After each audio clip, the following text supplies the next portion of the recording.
Hello, children. It's Grandma Carla with more missionary stories with the Millers. And this is a collection of stories by Mildred A. Martin. She collected these stories together. And we're reading about the Yellow River. And the Yellow River happened in China. And so we're going to learn a little bit about China. Look what a huge country China is. See where China is? And we, in our house, have a Chinese exchange student, and we enjoy him very much. He teaches us a lot of things about China, and we teach him some things about America, and hopefully some things about the Lord Jesus, too. The Yellow River. Look, children, I can see the Yellow River. The small missionary woman stood on a rocky mountainside in northern China with 100 Chinese children straggling around her. The children were tired, filthy, and very hungry. They had been walking through these mountains for 12 days. Awadi, my feet hurt. Awadi, when will you carry me? I'm hungry, Awadi. The smaller children's voices were a chorus of complaint. Most of them were orphans who knew no mother but this Christian missionary whom they called Awadi.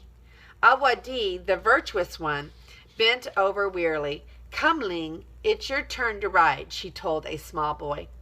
When the enemy Japanese marched into their city of Xichao 2 weeks ago, she had been wounded by a bullet in her back. Ever since, she had felt so weak and tired.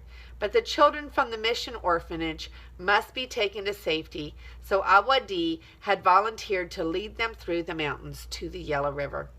On the other side of the river, there would be a train that could carry the children to another mission in Xi'an, a safer part of China.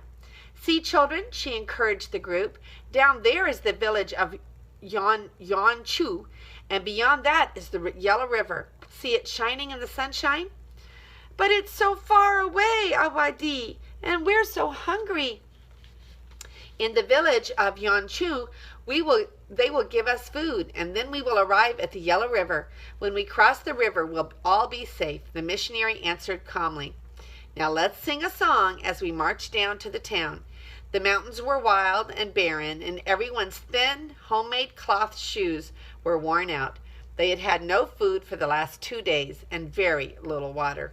Often the rocky slopes were so steep that the bigger children had to form a human chain down the mountainside and pass the younger ones down from hand to hand.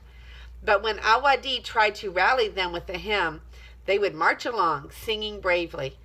I am Jesus' little lamb, happy all the day long I am. They sang as they followed the path down through the foothills into the town.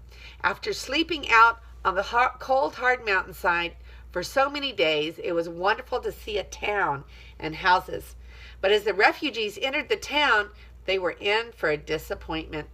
The town of Yanchu had been badly bombed. The streets were littered with rubble from broken houses, and nearly all the roofs were gone from the buildings. The whole town was silent, still, and empty.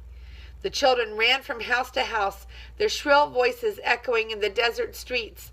Here's someone, Awadi, we found a man, 2 of the older boys called. The missionary hurried up to the lone old man sitting beneath a tree. Old man, this is Yuan Chu, isn't it? She asked loudly. Yes, this is Yuan Chu. But where are all the people? They've run away, the old man croaked. The Japanese soldiers are coming, so everyone went across the Yellow River. Why haven't you gone too? Awadi asked him. Do you want to come with us? I am too old to run, the man answered. I'll sleep here in the sun until the Japanese arrive, and if they kill me, who will care? All my family are dead. He squinted at the children crowding around him. Where are all these children from?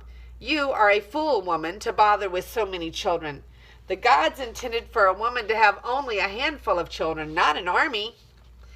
I am a Christian, the missionary answered quietly, and my God helps me care for all who need help. How far is it to the river? 3 miles, said the old man. You can follow the road to the ferry, but there will not be any boats there. The Japanese are coming, and everyone else has already crossed the river.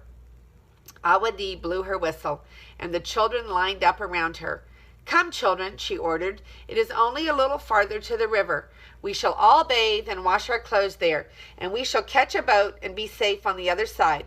Goodbye, old man," she called, but he had already fallen asleep once more. The refugees trudged down a dusty path to the river's edge. There were reeds along the bank and little sandy beaches where the children could splash and paddle in the shallow water. These children, who had grown up in the mountains, had never seen so much water. They ran into it with excited shouts, their hunger forgotten. The river was about a mile wide, running swift and deep in the center, but there was no sign of any boats. "Where are the boats, Awadi?" one of the older children asked.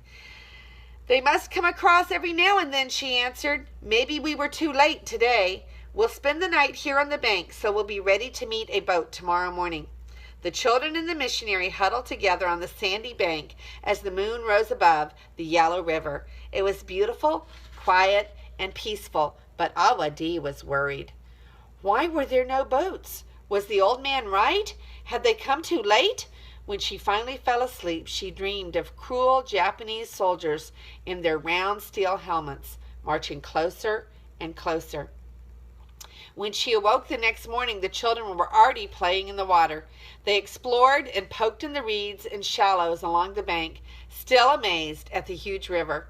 But curiosity would not fill their hungry bellies for very long.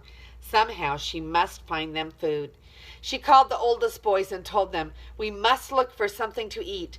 Go back to the town and search the houses. Surely the people left a few scraps of food behind. Look everywhere and bring any food you can." The boys headed back to the deserted village, and Awadi sat on the riverbank. She watched the sun climb up in the sky as it reflected blindingly on the wide stretch of water. If only a boat would come. The big boys returned, carrying what food they could find: a few pounds of moldy grain in a basket, some dried noodle dough, and several withered peppers and onions. It wasn't much, but they boiled it all together in a big pot of river water over a fire of dried reeds and carefully rationed out the soup into the children's bowls. When they had all had some, there was none left for Awadi, but at least the children were fed. All day she sat quietly watching the children and listening for the dreaded sound of airplanes that might bring the enemy with their bombs and machine guns. At night the children whimpered before they went to bed. "Awadi, we're hungry. Awadi, when are we going to cross the river? When are the boats going to come, Awadi?" She prayed then and comforted them as best she could. Surely tomorrow a boat would come. They ate the last crumbs of food on the third day at the bank of the Yellow River. The children were tired of playing in the water, so Awadi told them stories and they sang songs together. Her eyes hurt from staring over the water in search of a boat. Little Shulan crept close to her. "Awadi, remember the story of how Moses took the children of Israel to the Red Sea and how God opened the water so the Israelites could cross safely?" "Yes, I remember," the missionary said softly. "Then why doesn't God open the waters of the Yellow River for us to cross?" "I am not Moses, Sulan," she replied, looking sadly at the little girl. "But God is always God, Awadi. You have told us so 100 times. If God is God, he can open up the water for us. Let us kneel down and pray, Sulan." And Awadi agreed. "We need to have faith. Maybe soon our prayers will be answered." At that moment, a small band of Chinese soldiers was creeping along on the same side of the Yellow River. They were scouts sent by their army to look for signs of the Japanese, and they were frightened and watchful. When darkness fell, they would signal their comrades on the other side of the river, and a boat would be sent to ferry them back to safety. But now it was their duty to explore the enemy territory. Suddenly, their young officer heard a far-off sound. Was it a plane? He glanced nervously around the cloudless sky. Where were the Japanese planes? Usually they patrolled this stretch of the river, firing their machine guns at anything that moved. But for the past several days there had been no planes. "That noise isn't a plane," one of the men suggested. "I think it sounds like singing." The officer crawled cautiously to the top of the hill of sand and lifted his binoculars to peer in the direction of the strange sound. "Wah!" he grunted in surprise. There on the sandy riverbank was a great crowd of children. They were all seated in a circle, singing loudly. Was this a Japanese trick? Signaling his men to stay hidden, he walked along the beach toward the children. Some of the children saw him and shouted with delight. "Awadi!" they screamed. "Here's a soldier, a Chinese soldier!" Then the officer saw a small woman who rose to meet him.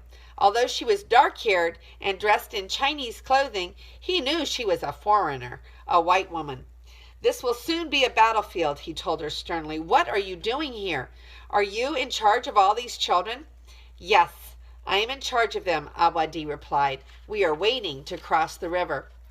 "I think I can get you a boat," said the officer. "It is small, and we will need to make 3 trips to take you across. If a Japanese plane comes by when you are in the middle of the water, they will kill you." Standing at the water's edge, the officer put 2 fingers in his mouth and gave a piercing whistle. From across the river, 3 answering whistles came, and small figures of men appeared with the boat, which had been hidden in the reeds.